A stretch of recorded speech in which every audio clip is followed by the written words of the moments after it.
Today we're diving into a really fascinating question. What if the traditional origin story of Islam isn't the whole picture? We're going to take a close look at what some sources say the historical and theological evidence actually tells us. So, before we jump into the deep end, let's start with a more basic question. Something we all kind of take for granted. How do we even know anything about ancient history? How is it written? And here's where it gets really interesting. You know, a lot of the time, historians piece together the past using the things they find. Coins, old texts, ruins. But sometimes the most powerful story is told by what's not there. It's an idea called the argument from silence. And that very idea, that silence, brings us to the first major part of this investigation, what some scholars call the 7th century silence. I mean, think about it. The traditional story describes a prophet who didn't just found a major world religion, but also led armies and governed a city-state. A figure like that should leave a massive historical footprint, right? But the core argument from these sources is that when you go looking for that footprint in the actual 7th century, it's incredibly hard to find. So, what are we talking about here? What's supposedly missing from the record?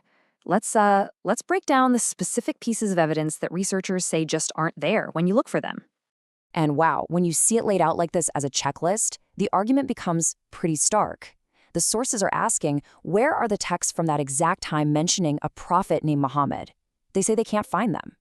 What about non-Muslims mentioning a religion called Islam? Again, they say no.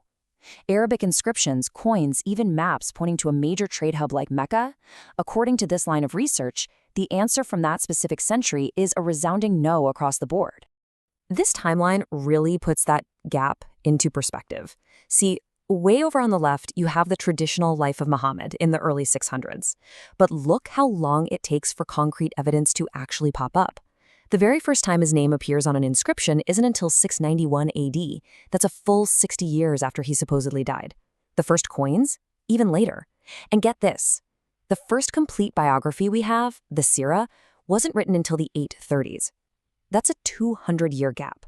You know, for historians, a gap that big between an event and its first detailed record is a massive, flashing red light. And the argument doesn't stop with the person, it extends to the place. These sources claim that Mecca, the absolute center of the entire story, is also missing in action from the 7th century record.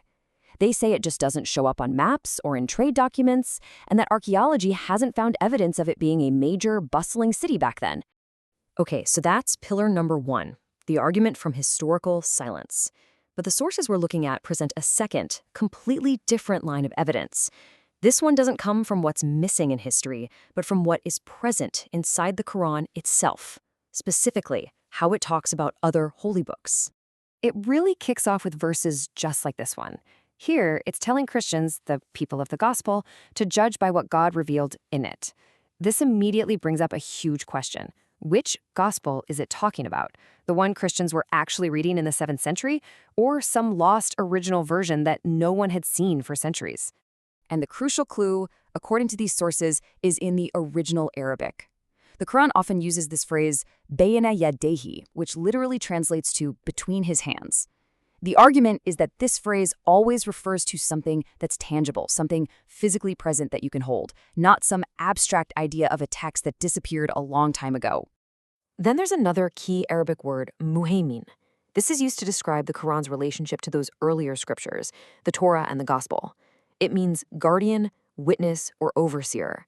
So the point being made here is that the Quran seems to be positioning itself as a guardian of the Bible that existed then, not as a corrector of a book that had been corrupted.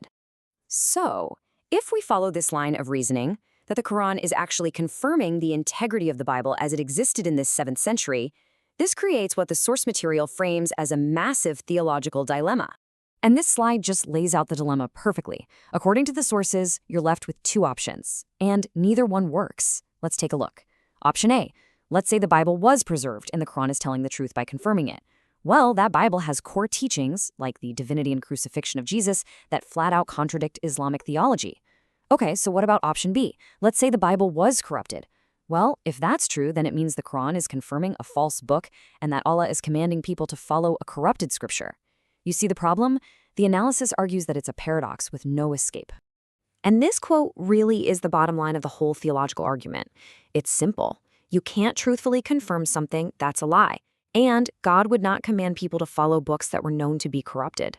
So, if there's a historical silence on one hand and a deep theological dilemma on the other, how did the traditional story that we all know today even come about? Well, the sources propose a pretty radical answer, that the origin story was engineered. So how would this engineering have even worked? This theory lays it out as a step-by-step process. It supposedly starts in the late 7th century with a powerful ruler, Abd al-Malik, who needed to forge a unique Arab identity for his empire. That's when, the theory goes, the name Muhammad first starts appearing on big state projects like coins and the Dome of the Rock. After that, a standardized Quran is established.